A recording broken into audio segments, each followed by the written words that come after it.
Today, we're going to talk about an unconventional topic which has to do with when the second born is actually seen as the first. Or in this case, we're going to focus more on twins. When the second twin is actually seen as the elder one. And this phenomenon dates back to the Paleo Hebrew days, right?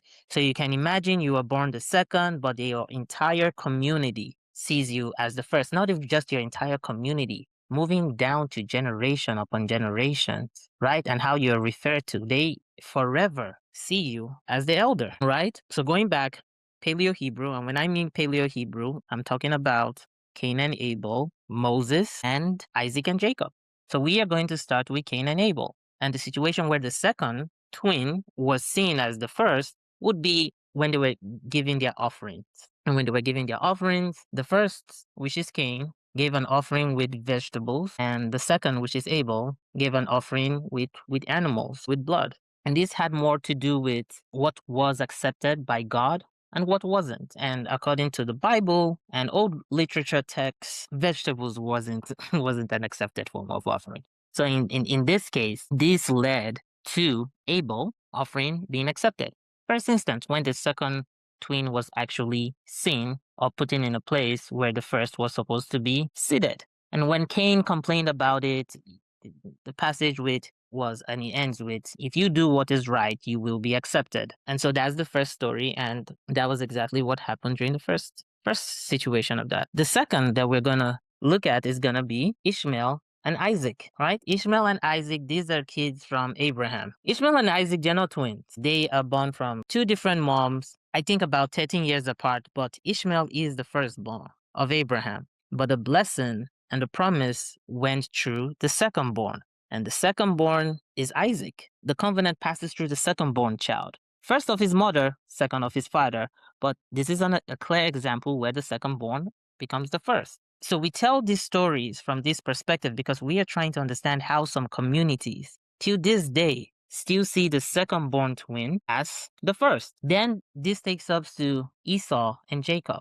And the story of Esau and Jacob is Esau comes out first. They're twins. Esau comes out first, but Jacob holds on to Esau's leg on his way out. And as he holds on to Esau's leg, they've been this little kofifi. Now remember this story because this is where the story comes from in some ancient traditions, that twins in the mother's womb are known for fighting and trying to be head. Because there's this issue of Esau and Jacob fighting in the womb and struggling for who's going to come out. Esau comes out first, Jacob's holding his leg, kind of like trying to make sure that they both come out at the same time. Like, hey man, you have no idea what a baby's thinking. And then the story goes on where Jacob pretends to be Esau by wearing a cloth to make himself as hairy as Jacob, so their blind dad, Isaac, wouldn't know what's going on. And then Jacob becomes Israel because he takes the blessing that was supposed to be for Esau, and he moves on. Then there's another similar story. A hidden one that a lot of people don't talk about, but this comes from Jacob's kids, from which is Israel, one of his kids. Comes from Judah. And Judah had a daughter-in-law that had married his first son. He died. According to the Paleo Hebrew tradition, the daughter-in-law is to marry the next son so she could have kids. And so she marries the next son, and then the other son dies. And at that point, Judah looks and says, maybe not. Like, maybe I'm not giving my third son to the same lady. Gave her the first one died, gave her the second one died. I am not saying she's killing them, but I'm not trusting what's going on. So we're gonna put a pin on this and figure out what's going on here. Till I understand what's going on, no one is getting married to Tamar. So Tamar decides to dress like a prostitute, and when Judah was going for a business trip, he stops by and he's like, hey, how much for a night? Long story short, he does his thing. He didn't have enough money to pay, so he gives her his staff and his cloth, and he's like, hey, listen, I'm gonna come back with some goat. I think it's a goat. I'm not sure. Maybe a sheep, but I'm going with a goat. And then I'm gonna balance you. So when you hold on to this as collateral, I'm gonna get back and we're gonna solve this problem. This is how the whole situation starts. And then Judah, he keeps to his word. He shows back. And when Judah shows back, Tamar is nowhere to be found. And in his mind, is like, okay, the person has my staff and they have my clock and they have my seal. but I can't find the person. So I'm going to have faith that the rooster doesn't come back to roost, right? So he moves on. First month, second month, third month, fourth month, fifth month, he is having a good time. Not a problem. And then after a while, like every pregnancy, you cannot hide it. Everyone starts to notice that Tamar is pregnant. Everyone's like, who's the father of the kid? Tamar is pregnant. And again, according to the Paleo Hebrew law, we're supposed to stone this person. She's an adulteress. Her first husband is dead. Her second husband is dead. She's not married to anyone currently, and she's pregnant. That was an issue. And just when they were about to stone her, she comes out and says, "Okay, I'll tell you who the father of my kid is by showing you the staff and the cloth and the seal." And then she brings it out, and Judah looks at it and he's like, "All right, I see what's going on. I know who you are." Which begs the question. Remember Jacob. Jacob in the Bible, he tries to get married to Rachel. And he works 7 years for Rachel, and after working 7 years, they give him Leah. But he had no idea that he was consummating the marriage with Leah. And same story happens again with Judah. He's sleeping with his daughter-in-law, and he has no idea, like unless they didn't look at people's faces. I'm just trying to say, same story happens again. So Tamar is saved. They don't kill her because, Judah is kind of the head of the household. So at that point, the law doesn't apply to him. It's good to be the head of the household. And then it's time for her to give birth. And now she's giving birth to Zara and Perez. And the story goes is Zara had brought out his hand first, and he had put a red cloth on it to identify, like, oh, this is the first twin. But he takes his hand back in, and guess who comes out? Perez. Perez comes out, and now they're caught with this dilemma where, like, okay, the second one comes out, he has the cloth on his hand, but that's actually the first. But now Perez gets to take over. So again, this is another situation whereby the second twin is seen as the first. Then we have Manasseh and Ephraim, grandkids of Jacob. But we just finished the one with Jacob's grandkids through Judah. But now these are Jacob's grandkids through Joseph. And Jacob on his dying bed is trying to bless his kids. By then he's known as Israel, trying to bless his kids and his grandkids. And then he crosses his hand. He puts his right hand on the head of the second one, Ephraim, and his hand on the left hand on the first one, Manasseh. Well, I need to get this right? Ephraim, Manasseh. This gets to Ephraim. This gets to Manasseh. And Joseph tries to stop this. Joseph tries to like, hey, Dad, you're getting this wrong. Like, you're putting the right hand on the second born. You should put it on the first. And the dad says, no. I know what I'm doing. We are going to keep to what I'm doing because I know what I'm doing.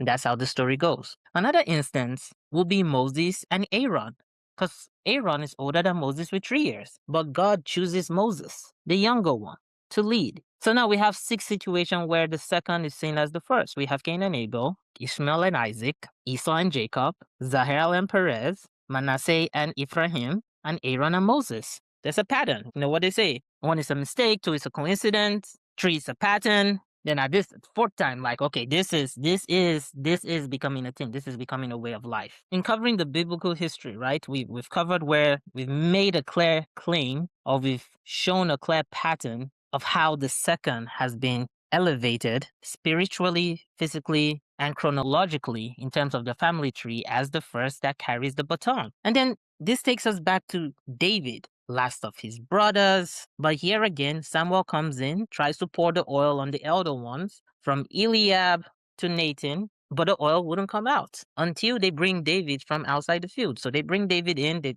try to pour the oil, and he falls on David. And now this is another pattern where the youngest of all, youngest of 8, becomes the chosen one as the second king of Israel.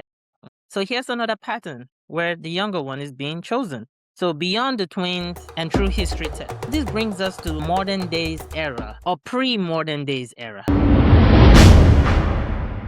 Pre-modern days era. So we've seen the same tradition in Africa, South Asia, and in some of them they call it the waiting twin, where the second one is seen as the one that waits. Needless to say, point I'm trying to make is the one that waits becomes the elder. We see this in the Santal community in India and Bangladesh and Nepal. In some of their communities, the child who remains in the womb, the second twin, the second one to come out, holds the elder role and holds the role of prominence within their community. Then in Zimbabwe and South Africa, the first twin is seen as the midwife opening the way for the more important child to come in. And in Madagascar, the second is regarded as the true twin, possessing higher spiritual ranking and deeper power. So we see how this tradition has moved all the way from West Africa. We have communities in Nigeria, Benin, Ghana, Cote d'Ivoire, Togo, Cameroon. They see that in some communities, not the whole country,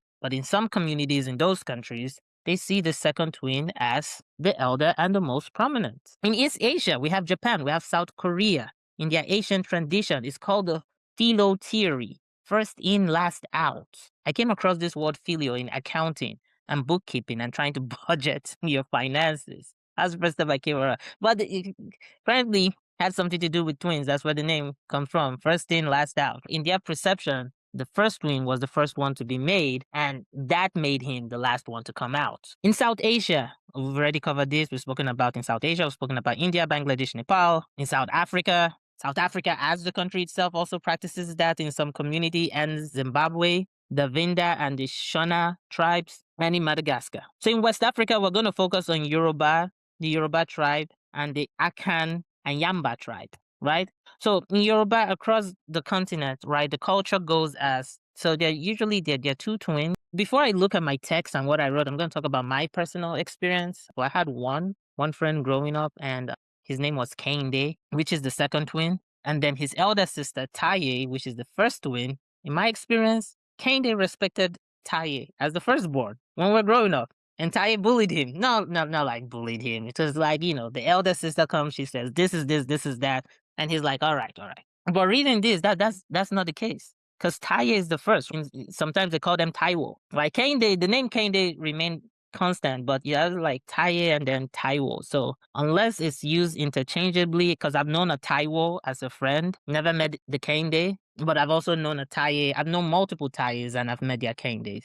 I only met one Taiwo in my life, never met his Kehinde, but I met a Taiwo. So the Taiwo or the Taiwo, known as the first, well, the story is Kehinde, who is the elder twin, sends Taiwo out of the womb to go find out if the world is safe and if the coast is clear for them to come in and make this new place their home. And if it's not, then they got to figure something out. They just have to try to go figure something out and make things better. While on the second hand, Kehinde is seen as the second and the elder. They say that he waits or she waits in the womb, which is showing patience and wisdom. The one who sent Taiwo, Kehinde, holds more seniority and more honor. So that's the story of the Yoruba tribe, where the second twin is seen as the elder twin. And they are known as Ibaji babies or Ibaji children. And fun fact about the Yoruba community in Nigeria, they are known as the world's highest twin community. They have the highest rate of twins. So it could also be because of they honor the twins, or this is their tradition. That's why they're very fertile to be having a lot of twins. But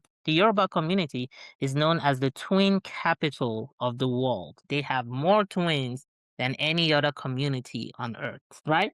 And the twins are believed to be children of Shango, the god of thunder, and Oshun, the god of water and fertility. Told you, being twins, you hold some spiritual power in the Yoruba community, right? The Yaba people of Cameroon, Grassfield, and Central Africa, the Yamba culture, sorry if I'm butchering the name, twins are believed to argue and fight in the womb. And the winner paradox, the first to emerge, is the winner of the battle. But substantially, they have to honor the second one and perform some rituals at the end to end the rivalry so that the second-born can come out. So in this culture, this is how the second-born is being honored. So they're seeing the second-born as the spiritual leader, and they're trying to end the battle between two of them, which is kind of similar, like paradoxical of what happened between Esau and Jacob earlier on in biblical tradition. In East Asia, in Japan and South Korea, until 1874, the Manchu Decree, Japan officially registered the second twin as the elder,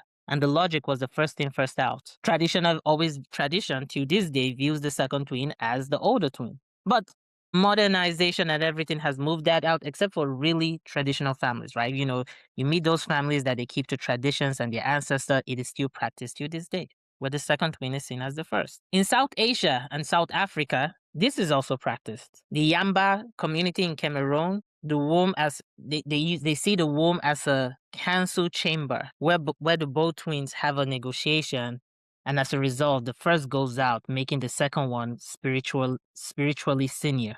because the spiritual senior one had the thoughtful mind to let the second one come out. Because the one who waits and is patient again, this is going back to waiting, having patience, having wisdom, very similar scriptures as those as the Yoruba community. The second one, because of his or her patience, is seen as the elder and seen as the wiser one and seen as the one that carries the baton moving forward. So again, the one who waits is seen as the elder, seen as the spiritual leader, seen to have more wisdom. So the birth order inversion is not just culturally inconsistent in some place. They have some spiritual and deeper meaning. This is why it is done. And these are the beliefs and where it stems from. Now, is it possible these practices started before the Bible? Yeah, maybe. Very much possible. But I couldn't find any other text older than the Paleo Hebrew generation. So we're talking about Cain and Abel, Esau and Jacob, Ishmael and Isaac, right? Zarel and Perez. So think about this. If the second twin is actually,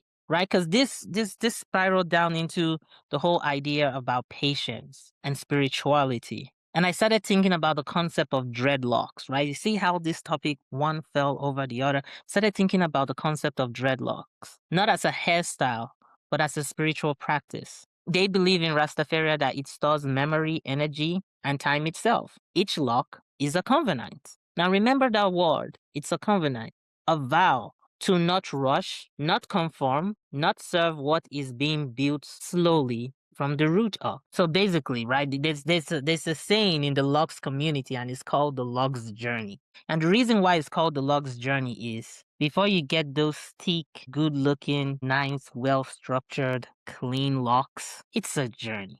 There are trials, there are errors. And while doing my research, this took me down to the Nazarite vow and the lion's mane. And the whole idea is don't sleep on the one who's still locking in, right? Again, the whole idea of patience, right? In terms of building your locks, right? While your locks is growing, if you've met anyone that have had locks for 10, 20 years, they would usually tell you, yeah, just let it be patient, it will get its form. So maybe the deepest root are the ones still forming, quiet, locked, and unhindered, getting ready to show itself in the public. So this is the story of where the second born is actually seen as the first, and thank you for your time.